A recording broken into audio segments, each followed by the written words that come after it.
Anxious people think too much, and they tend to have an overdeveloped and conditioned logical left brain, which they seemingly identify with as themselves.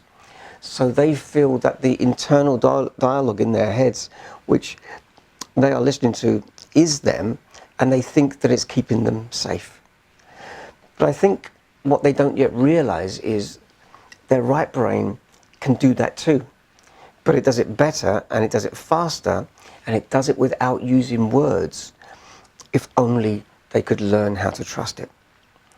And I think the conflict in most anxious people's lives come from exhaustion, a rigid left brain thinking propensity, and not living life the way they might wish to live, whilst their right brain screams out for more engagement with life, more creativity, more purpose, more social interaction, more nature, more love, more fun, and things similar to that.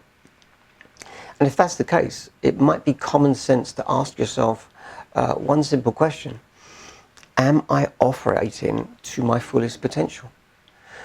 Could it be that just by observing life through a different, more energetic right brain lens, one might be able to stop the left brain from its relentless thinking by removing some of its questions and giving it a completely different model to operate from?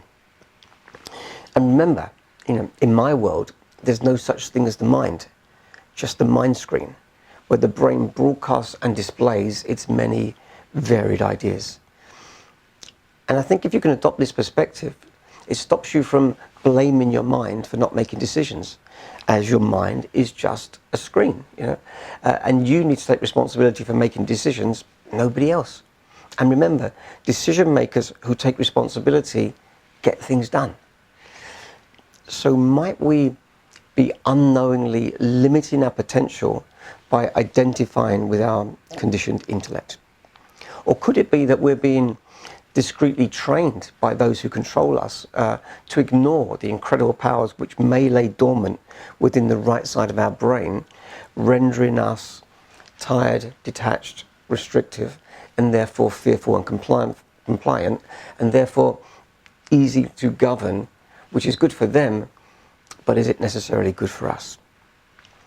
I suppose what I'm trying to say is, if we could get past the incessant limitations of our logic and reasoning brain, what might we find on the other side of the fence, or in language terms, the other side of the corpus callosum?